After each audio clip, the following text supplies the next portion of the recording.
प्रधानमंत्री नरेंद्र मोदी ने अपने मासिक कार्यक्रम मन की बात में उत्तराखंड के पर्यटन को लेकर विशेष उल्लेख किया। उन्होंने कहा कि उत्तराखंड का विंटर टूरिज्म पर्यटकों को आकर्षित कर रहा है और कई स्थानों की पहचान कर रही है। पीएम मोदी ने हाल ही में आदि कैलाश में आयोजित राज्य की पहली हाई ऑल्टीट्यूड मैराथन का भी जिक्र किया और कड़कती सर्द में सुबह 5 बजे 60 किलोमीटर लंबी ये मैराथन थी। उन्होंने बताया कि 3 साल पहले जहां आदि कैलाश में 2000 पर्यटक आते थे, वहीं अब संख्या बढ़कर 30,000 के आसपास पहुंच गई है। प्रधानमंत्री नरेंद्र मोदी के संबोधन से उत्तराखंड सरकार का उत्साह बढ़ गया है और मुख्यमंत्री पुष्कर सिंह धामी ने क्षेत्रीय सांसद अजय टम्टा ने प्रधानमंत्री मोदी का धन्यवाद किया।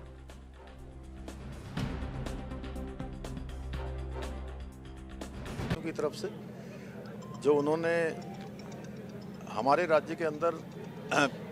पिछले वर्ष से शीतकालीन यात्रा विंटर टूरिज्म के संबंध में जो भी नवाचार हुआ है, जो काम हुआ है, और वो विभिन्न यात्राओं का स्वयं हिस्सा रहे हैं। उन्होंने सुदूरवर्ती क्षेत्रों का स्वयं भ्रमण किया है, चाहे वो हमारे भारत का जिसको अंतिम गांव कहा जाता था माड़ा गांव हो, वहां आकर ही उन्होंने भारत का उसे पहला गांव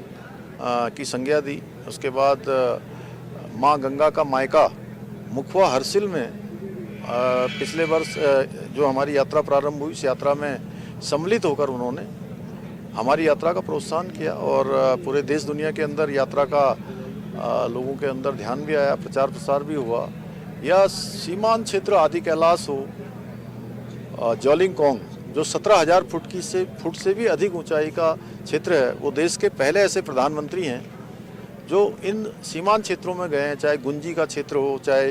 हमारा जागेश्वर धाम हो, अनेक क्षेत्रों का उन्होंने भ्रमण किया है। और आज की मन की बात के कार्यक्रम में उन्होंने विशेष रूप से हमारे राज्य के मेड इन उत्तराखंड का उल्लेख हो, या शीतकालीन यात्रा विंटर टूरिज्म का हो, या हमारे जो अभी हाई एल्टीट्यूड पर होने वाली मैराथन जो कड़ाके की सर्दी में आयोजित की गई थी, ये सभी आयोजन राज्य के अंदर हमारे टूरिज्म को प्रोत्साहित करेंगे। और मैं कहना भी चाहता हूँ सभी से, क्योंकि मैंने अभी यहाँ भी सभी देश भर के आए हुए हमारे विद्यार्थियों से, छात्रों से भी आह्वान किया है कि शीतकाल में जहाँ तो इसका काफी फायदा मिलता है, बहुत ज्यादा फायदा मिलता है।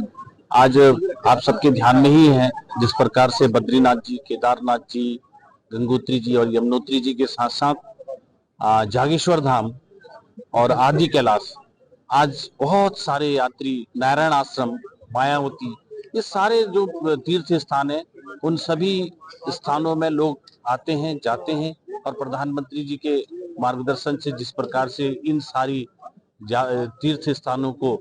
बहुत ज्यादा ताकत और शक्ति प्रदान हुई है, ये अपने आप में अभिनव है।